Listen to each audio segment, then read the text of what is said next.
Olá! Nessa aula, nós estaremos estudando sobre as ARPs, aeronaves remotamente pilotadas.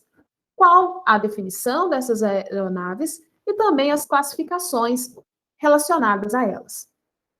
Primeiramente, é importante nós destacarmos as diferentes nomenclaturas que essas aeronaves recebem no nosso cenário mundial, na nossa comunidade. Elas são popularmente conhecidas como drones, mas esse é o termo correto, segundo a legislação brasileira, que nós devemos nomeá-las? Então, o termo correto para que a gente possa se referir a essas aeronaves não tripuladas é ARP, aeronave remotamente pilotada, que vem do inglês RPA. É o que estabelece para nós a ICA 140. O termo VANT, que é muito conhecido na nossa comunidade, veículo aéreo não tripulado, que vem do inglês UAV, ele já é considerado um pouco ultrapassado pela comunidade internacional, por isso ele não é o termo mais indicado para que nós estejamos nos referindo aos drones. Tá, mas de onde que veio então o drone? O drone vem do inglês zangão. E esse nome surgiu devido ao barulho que a aeronave faz, principalmente as aeronaves de asas rotativas, né, que elas têm hélices. Então, essa aeronave vai estar fazendo um barulho quando elas estiverem em operação, e por isso surgiu esse nome, então, drone, esse termo, que é o termo popular. De acordo com a ICAO, que é a Organização da Aviação Civil Internacional, as aeronaves não tripuladas, ou seja, as UA, elas são divididas em 3 categorias: as RPAs, os aeromodelos e as aeronaves autônomas. As ARPAs e os aeromodelos, elas são bastante semelhantes, né? E o que diferencia essas duas categorias? O que diferencia é basicamente o uso dessas aeronaves. Enquanto as RPAs ou as ARPs, elas são utilizadas para qualquer finalidade que não seja recreativa, os aeromodelos, eles são utilizados exclusivamente para atividades recreativas.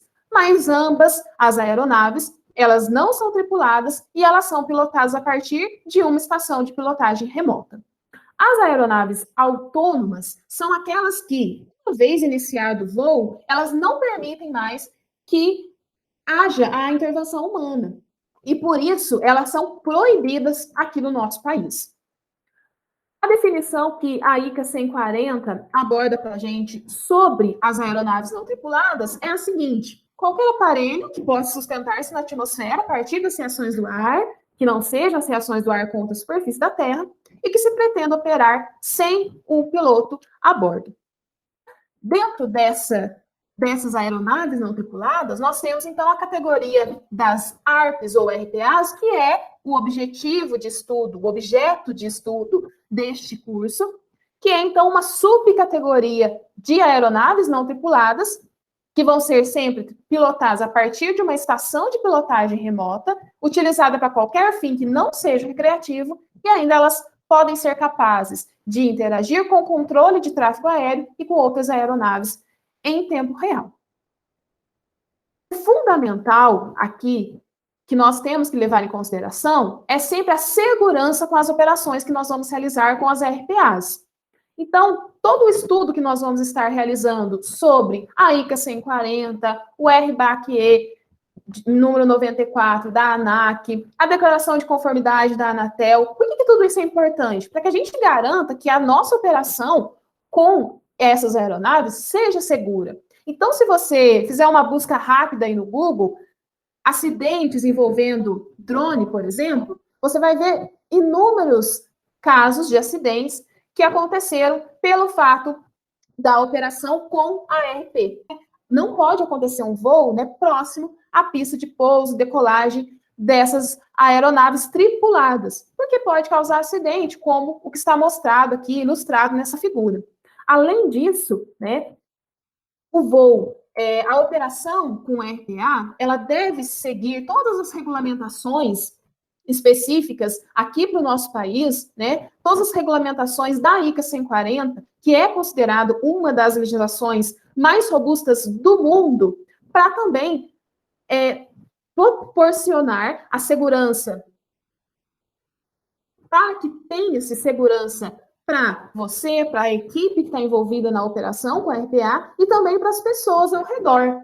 Então, nós temos notícias, por exemplo, de pessoas sendo feridas, né, sendo atingidas por drones que estavam sendo operados em locais indevidos.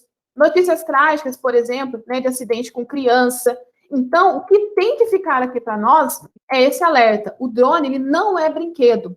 A sua RPA não é brinquedo. Então, por isso é que você tem que conhecer a regulamentação, as legislações, para ser um operador e um piloto de RPA e para conseguir, então, realizar operações com segurança e com consciência. Nós temos diversas classificações para as nossas RPAs. Essas classificações, né, diferentes autores aí podem trazer diferentes abordagens. Aqui nós vamos enfatizar 4 classes relacionadas, então, ao tipo de plataforma, que elas podem ser, né, de asa rotativa, de asa fixa, ao tamanho. A gente tem, por exemplo, os mini drones, como são conhecidos aí no mercado, ou nós temos aeronaves de grande porte, que são utilizadas pelas forças aéreas, as forças armadas, perdão, das nossas nações. Elas podem ainda ser classificadas de acordo com o alcance e também com a finalidade, com a aplicação. Bom, o primeiro tipo de classificação que nós temos é de acordo com o tipo de plataforma. Então, o primeiro tipo seriam as AEPs de rotor único, né? Então, elas têm uma única hélice, né, um único rotor. Elas acabam sendo mais eficientes do que algumas aeronaves que têm vários rotores, né? Elas consomem menos combustível, geralmente elas voam mais alto, mas elas são mais complexas de serem pilotadas e ainda elas podem também gerar uma maior instabilidade durante o voo, né? Então, para a segurança pode ser mais complexa. Então, isso tem que ser analisado dependendo do tipo de operação que você deseja. Se você precisa de uma operação com muitas manobras, talvez essa seja a aeronave mais indicada. Os mais conhecidos aí pela comunidade são os multirotores, né? Esses multirotores, eles têm por característica conseguir permanecer, né, estáveis aí por um período regular, né? E eles são os que são mais utilizados aí para fotografia, para filmagem, para inspeção, são também hoje muito utilizados para mapeamento, né? E aí o que é importante a gente destacar aqui quanto maior o número de rotor, maior será a quantidade de energia ali, né, que aquela aeronave vai consumir. Geralmente, né, elas têm uma autonomia aí em torno de 20 a 30 minutos. Nós temos diversos tipos, né, dessas aeronaves que são multirotores. Então, nós temos os tricópteros com 3 rotores, os quadricópteros com 4 rotores, são muito conhecidos nessa classe, as RPAs, né, da DJI, os Phantoms da vida aí, o Mavic, né, o Mini Mavic, como está representado nessa ilustração. Nós temos ainda, na classificação dos multirotores, os hexacópteros, né, com 6 rotores, e os octacópteros, que têm 8 rotores. Além dessas, a gente pode, é claro, ter outras classificações. Aqui eu estou abordando para vocês as mais conhecidas, ok?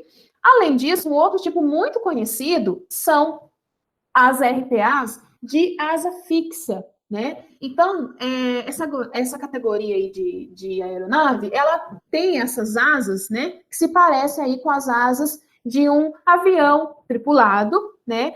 E a característica dessas aeronaves é percorrer longas distâncias e elas são muito utilizadas principalmente para mapeamento. Então, elas têm por característica, né, ter uma autonomia bastante grande. Então, em torno aí de 16 horas, por exemplo, em um único voo, né? Algumas têm essa capacidade aí. E aí, algumas especificações dela, né? O pouso e o lançamento, a decolagem dessas aeronaves, elas geralmente precisam de um instrumento para dar um impulso, principalmente, né, para o lançamento, para a decolagem dessas aeronaves. O pouso, às vezes, precisa de paraquedas para amenizar o impacto, né? Então, são algumas particularidades que ela tem e já é uma aeronave que você não vai conseguir realizar grandes manobras como é possível quando a gente usa os multirotores. Além disso, existem hoje, né, são menos conhecidos, mas também existe aí na comunidade internacional, o que a gente chama de modelos híbridos. O que são os modelos híbridos? São modelos que combinam características de outros tipos. Então, por exemplo, nessa ilustração, nós vemos aqui um modelo híbrido que combina as características de asa fixa e de asa rotativa, né? Então, com isso, eles conseguem incluir vantagens das duas classes. Além deles terem uma alta capacidade de manobra, como os multirotores, eles também têm uma maior autonomia de voo, como as asas fixas. Mas eles já são bem menos conhecidos na nossa comunidade. E outra categoria, ainda menos conhecidas, são as aeronaves de asas batendo, né? Ou asas oscilantes, que nós chamamos. Um exemplo é esse, que é o ornitóptero. Ornitóptero, que vem do grego ornito, significa pássaro, e pítero, que significa asa. Então, eles têm designers mais complexos, relacionados aí com aeronaves de asa fixa, asa rotativa, tem custos mais altos, né?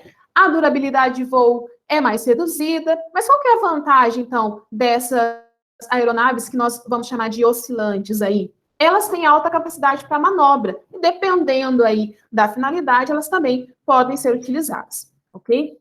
Uma outra classificação das ARPs é com relação ao tamanho. Então, nós temos desde aeronaves que são muito pequenas, né, que são as nano aeronaves, ou as mini aeronaves. Então, aqui nós temos, geralmente, né, aeronaves que pesam menos de 250 gramas, como aí o Mini Mavic.